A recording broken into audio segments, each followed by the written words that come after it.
I would like to first thank Pastor Dave for inviting me to deliver this sermon today. He wrote me about 2 months ago and asked if I could preach this month, the month of June. June 4th, he had preferably June 11th or June 18th. So I wrote right back and I said, quite by coincidence or eternal grace of God, I happened to be planning to be in Long Beach this weekend because I was officiating at my brother-in-law's mother's service yesterday. So here I am.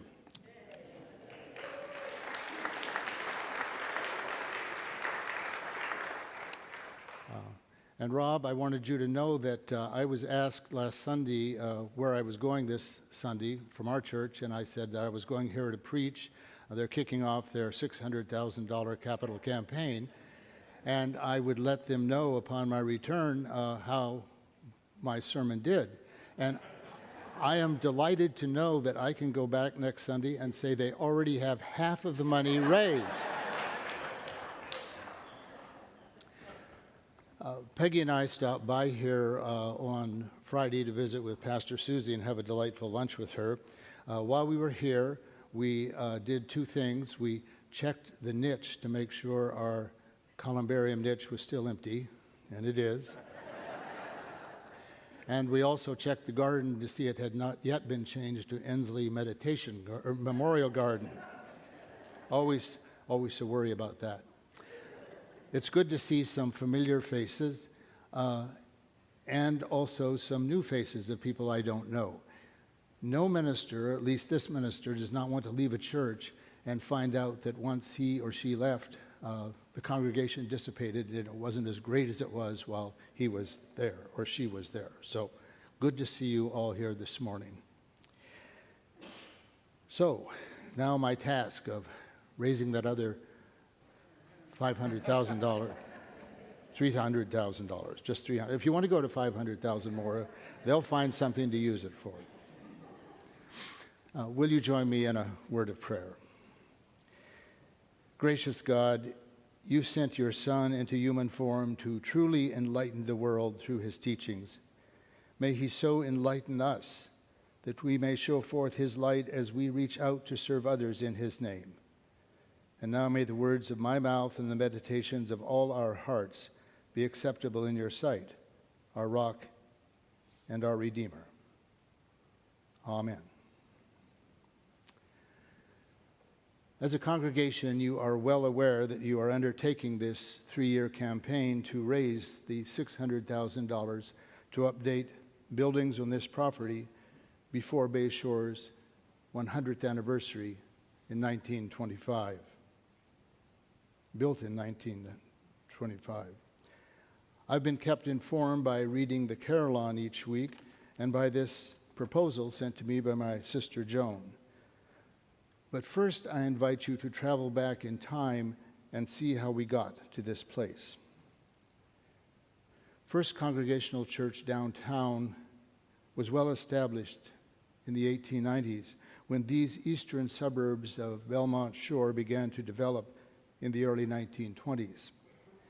In 1925, the Congregational Society of Los Angeles decided to build a church in Belmont Shore. The original building, according to old pictures, comprised the current office wing and fellowship hall. It is not clear from the pictures whether the existing chapel was added later or included at that time. By the mid-1930s, the congregation had 17 members, the roof leaked, and the mortgage was in foreclosure. Why Milton Gabrielson, a recent graduate of Pacific School of Religion, where both Susie and I attended seminary, would choose to accept his first call here in 1935, I would love to know. I don't know that I would have done that. But what we have today on this block and the block next door would likely not exist if it were not for him. Under his ministry, and some would say authoritarian hand, everything else we now have, he oversaw. What's now Gabrielson Chapel next door originally extended all the way back where the present altar is, all the way back to the alley wall. Over the altar in the chapel was placed the Good Shepherd window that you see in front of you now. During the 40s, especially post-World War II, the congregation began to swell. Old Carillons report that it was typical to have 5 Easter services in that chapel. You had to reserve a ticket in advance for a particular time slot. I hope they were free. A new sanctuary was needed. At some point, the first floor of the Christian Ed Wing was added as the baby boom began. There was a master architectural plan, which I've seen from the 1920s for this block, with exterior renderings. The sanctuary, this room, was eventually or gradually planned to have a more Spanish or castle-style building. But by its opening in 1950, it had been turned into a more, what I call, Spanish mission-style building. The classic and stunning mahogany interior with these stained glass windows were all a surprise to all who enter, then and still today. They don't expect this kind of interior from the exterior of the church. The windows were designed by Reverend Gabrielson's wife, Dorothy, who had a master's degree in religious art from the seminary. Again, with the baby boom, a second story was added to the Christian Ed Wing, and the youth center across the street was built in 1954. It was later renamed after the late Isolde MacDonald, who, while childless, surprised us all by leaving a substantial bequest for youth. Milton Gabrielson retired in 1973, having spent his entire ministry here, and died the next year. My predecessor, Kenneth Coates, served here from 1975 to 1986. A former missionary, Ken was frugal. I'm told he wouldn't even approve buying fertilizer for the little lawn out front. But he was a wonderful caller on the members of the church on his bike in the afternoon. Some people say he wanted to get out of the office and the secretary. No reference to your present secretary. But he was a wonderful caller on members in this congregation, and he increased the church's outreach by adopting an immigrant family from Vietnam on the church's behalf. This congregation called me back to my hometown in 1987, and I served here for 26 years, as Pastor Dave already mentioned. Most all of what you see on this campaign proposal to restore, renew, refresh Bayshore's interior and exterior was last done during my ministry. My friends, it's time again. Here's one example of a previous but totally unexpected remodel that needs refreshing again. The Saturday before Christmas, 1989, we had a sanctuary fire.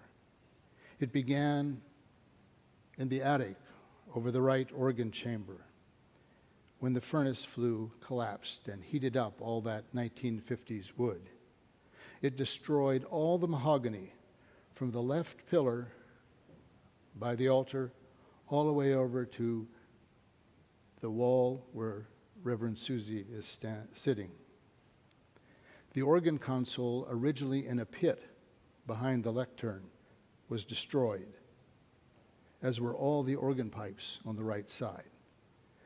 I believe it to be the most tragic event in the history of this church. But we had wonderful insurance. German craftsmen with the smallest little scrapers and woodman's tools recreated all of the mahogany paneling that you see, all the way up around the window. We configured the chancel area at that time from the original. It used to be 2 rows of pews on that side and on this side, but they were facing inward, sort of Anglican style. We took the railings that were in front of them and made them movable, as you have seen today at some point during worship. You would not know the difference between the original wood and the recreated wood in 1990 if I had not told you. We also there was another whole set of pews in the front row, and we removed them so that there would be more room for handbell tables, musical ensembles, and the communion table.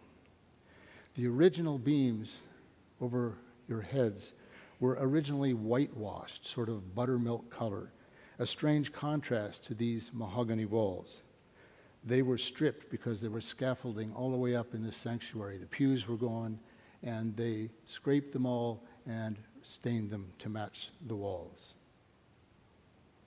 There was a railing this high that was all the way around here, clear up to where the choir wall is. It kind of felt closed in over here, sort of separate, set aside. They were cut down to make the chancel more flexible, thanks to the craftsman who later did the third movement of the chancel area. We took out the pews and put in choir chairs. So as Julie knows, it would be much more flexible for children's musicals and large musical ensembles. And the craftsman who did all this fine work suggested something that wasn't in the original plans, adding handrails. A few of us have found them very helpful. The church exterior was sandblasted for the first time in the 1990s. I was told that it revealed 7 different stucco patterns, evidence of the stages in which each portion of the building was erected over the decades. So, all of this and more that you are planning to restore, renew, refresh, is it for your benefit? Well, yes, of course it is. Who wouldn't want to worship in a well-maintained and up-to-date building? Yet, not only for you present here in 2023, in the Gospel of John, Jesus says, "I am the light of the world." It's right over there in that second section of windows. You can see the candle there. I am the light of the world.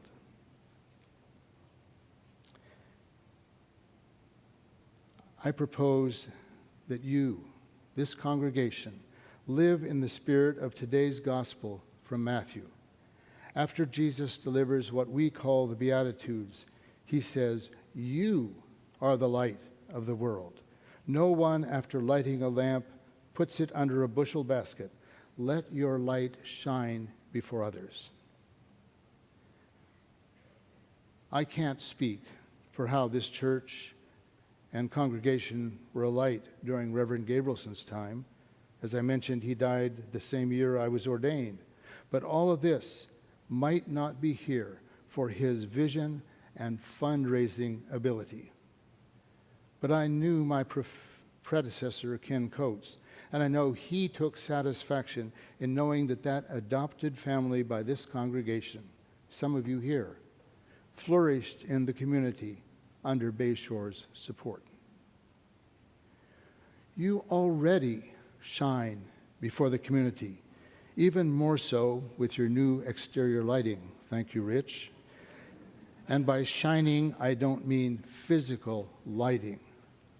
Look at how much you are already a light to the community, and here is only a sampling of that which I'm aware. When I came, the Christmas family adoption program was already well underway. It has been refined over 40 years. Michael Rimley, who's not here today, probably cannot tell you how many bunk beds he has ordered over the decades. To this day, it is a smooth running operation. that assists many local families referred by the school district. It went on even while the sanctuary fire was burning on that Saturday morning in December 1989. Fire trucks all around here, church members over there pulling the food, the clothing and stuff, the gifts out of the fellowship hall and taking it to their cars to deliver. Sometime in the 1990s, at a fellowship dinner in a member's home, it was suggested we cook a meal once a quarter and deliver it to Christian Outreach downtown. It soon, very soon, evolved into a monthly meal cooked by members, delivered and served there these 3 decades later. Nor can Linda Sumter, I see you, Linda, out there, nor can Linda probably tell you how many meals have been served, how many hundreds of homeless and needy persons have been fed by this congregation even during the pandemic. You are a light to that community. It shines so far that the COA director once knew she could depend on Bayshore Church when days before Thanksgiving she called here and said they were short of turkeys. One of our members went shopping, loaded 21 frozen turkeys in the back of his SUV, and delivered them on the spot. Both the Chancel Choir and the Bayshore Bells have reached out to offer music at the Christmas dinner at COA, adding a little light, hope, and memories to those who come there for dinner. There was or is another small agency downtown whose name I cannot recall that assisted migrant families with food, clothing, and citizenship direction. Again, they knew that they could depend on your outreach commission to assist when a special need arose. And something dear to my own heart, Pilgrim Pines, our UCC church camp in the San Bernardino Mountains. I went there in junior high and high school back in the 60s. My mother attended women's retreats. My sisters, our daughters, and now our grandchildren have all gone there. Once I was called here, I spent 1 week for 21 summers as a cabin counselor for 1st through 3rd grade boys, the minis we called them, often with John Bruner as my co-counselor until Pastor Susie took over for me.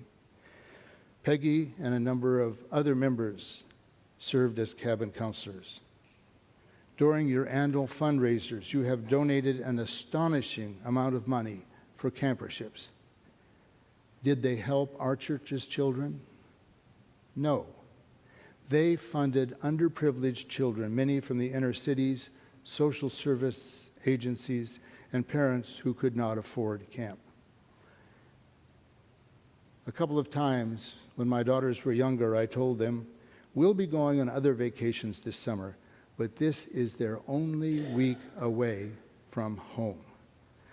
The dozens for whom you have granted camperships will never know you, but I dare say the camp experiences will remain with their lives for a long time.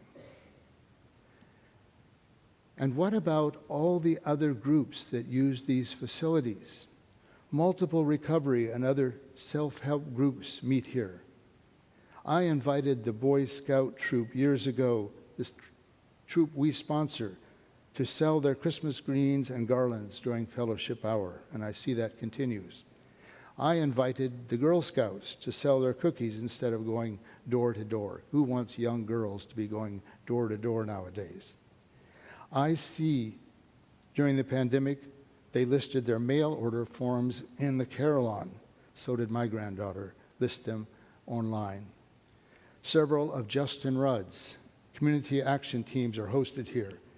I was astounded to read in the Carillon just 3 weeks ago of all the groups now using this campus nearly every day that I was not aware of. This church's legal body is called the Board of Stewards. When I came, I first thought that to be an odd name instead of something like church council. But I came to see that Stewards means not only to take care of, but also to maintain and preserve for the next generation. I believe that is what your pastors, your church leaders, and this congregation are called to do for those who will follow you and me. You and I and all care about this building, this church, and what it stands for. It is a beacon of light to the community. You, here and now, are the light of the world. Don't hide your light under a basket, but let all you do shine forth into the community as you restore, renew, and refresh. Amen.